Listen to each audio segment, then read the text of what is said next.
Tender নেয়ার নাম করে এভাবেই সরকারি রাস্তার পাশ থেকে গাছ কেটে নেওয়ার ঘটনা ঘটে।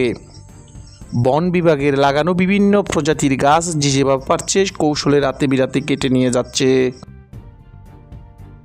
গাছ কদিন পরে কাটতেছো? কয়টা গাছ? তো আরো এদিকে আছে, আমরা আরো নিচ্ছি গাছ।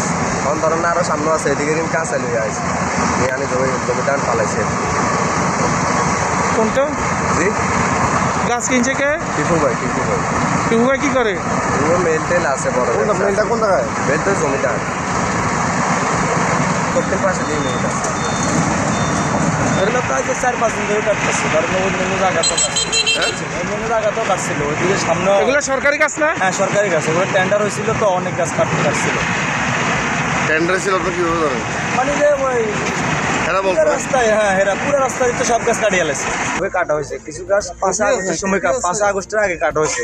তারপরে আজকে প্রায় মাসখানেক হয় আবার বাকিগুলো কাটা শুরু হয়েছে। বিগত সরকারের আমলে রাজনৈতিক প্রভাবে লুটপাট চললেও এই সময়ে এসে তেমন স্বস্তি দেখা মিলে না। সরকারি জমি দখল সহ গাছগাছরা কেটে নিতেও দেখা যায়। গাছ কেটে নেওয়ার সাথে সংশ্লিষ্টরা জানায় 5 আগস্টের আগের টেন্ডারপ্রাপ্ত গাছগুলো রামগতির কলাকোপা হতে জমিদার হাট পর্যন্ত রাস্তার দুপাশে থাকা বিভিন্ন প্রজাতির কাঠ গাছ কেটে নিয়ে সমিলে রেখে চড়া দামে বিক্রি করা হচ্ছে।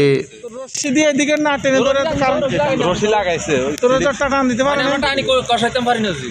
তা ছিঁড়ে গেছে কেন? না তার ছেলে না সাপ হচ্ছে বাইরে করা যাইতো না?